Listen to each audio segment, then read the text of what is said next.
My name's Sean Howard, and welcome to this week's Lesson Gem. This week, I'm going to help you on the Doctrine of Mastery lesson in 2 Timothy 3:15 through 17. And I want to help you see that this lesson is structured a little bit differently than some other Doctrine of Mastery lessons. And I want to give you some helps to make things very visual for your students. Many of our learners are visual learners. First thing I want to point out to you is inviting your students ahead of time to think about any challenges that prevent them from studying the scriptures daily. Now, the lesson before, let me go back there real quick in 2 Timothy 3, the context lesson, you're going to be working a lot on this idea of scripture study and inviting them to think about their scripture study and their reading goal that they have. And so this should be on their minds. So invite them to go the evening before to be thinking about this and coming back and ready to share some challenges that they face. But I want to share this really quick, this idea. You can do this at the beginning of class for the Doctrine of Mastery, but it's probably better if you have some consistency between the context lesson and the Doctrine of Mastery lesson. So on 2 Timothy 3 day, you might do this section where you're going to read 2 Timothy 3:14 through 17, looking for one of the gifts God has provided to help us through the perils of our day. To make this very visual, I'm going to invite you to do something that I call a scripture squeeze. It's where you write or you project the scripture on the board, and what you do is you just invite students to squeeze things out of that scripture. So in this case, we're squeezing the gifts that we see and some of the blessings down here that we can receive from scripture study that these verses talk about. So what you do is you just go to the board or have a student go to the board and just circle a word and put a line out to the side, and they'll write down the blessing or the gift from that part of the scripture. And then you'll have all of these different lines coming off from the scripture, and we can see all the blessings that are coming from the scripture. It's almost like marking the scriptures as a group, as a class. This is a great way to model marking the scriptures as well and what they could do. Now, so if you do that, if you walk in to the Doctrinal Mastery lesson the next day, you should already have that up on the board, the blessings from the scripture shown on the board. And then you can do this. You'll go through the memorize and explain portion. But what's different about this lesson is usually the scenario is couched in the practice application portion. But if you look at this one, it's before it. Because really, the scenario, all it's asking you to do is look at this scenario of Saravi that is investigating the church and kind of doesn't really get or enjoy reading the scriptures yet and finds them boring. And I would actually say, hey, have them share this out loud, because you talked about this yesterday. You have the blessings on the board.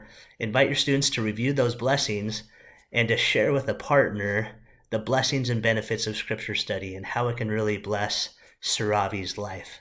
This is just a primer to get them ready for the real scenario that's coming in this lesson, which is their personal scenario of their personal challenges and difficulties of scripture study. This lesson is meant to be very personalized and revelatory for our students, which is a little bit different than the other doctrinal mastery scenarios that we've done. If we move down to the practice application, we have the scripture with all the blessings written on the board. And then I would suggest taking just a few minutes, like it says here, to review the 3 points of acquiring spiritual knowledge and get one sentence from your class on the board of those 3 points and put those maybe to the right or another spot on the board so they can see the blessings on the board. They can see the 3 points of acquiring spiritual knowledge, because then what's going to happen in this lesson is that you're going to have a conversation with them and ask them, hey, now we know the blessings of study, but sometimes, to be honest, let's get real, it can be hard. It can be hard to regularly study the scriptures and effectively regularly study the scriptures.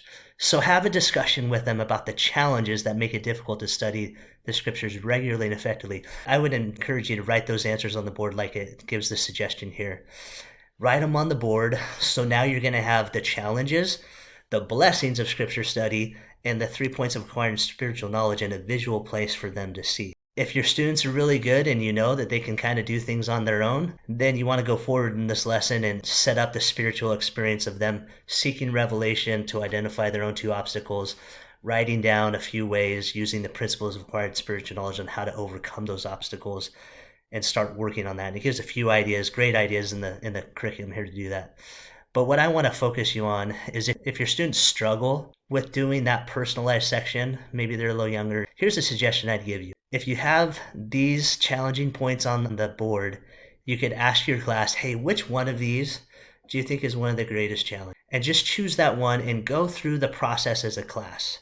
Now say, okay, this is where the struggle is. Let's write down and let's think of a few ways that we can use these principles of acquiring spiritual knowledge to bless our lives. And you can even use these 3 questions or similar questions and just walk through them with your class. This is how I can act in faith to overcome this. This is how I can use an eternal perspective when I'm struggling with scripture study to go through this.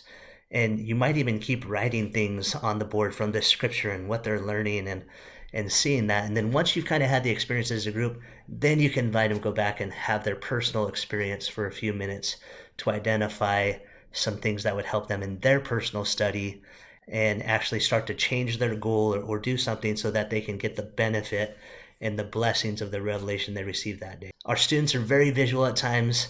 Let's give them things to look at and to remember and to work off of as we go throughout this lesson and see what the Spirit might teach them and help them with.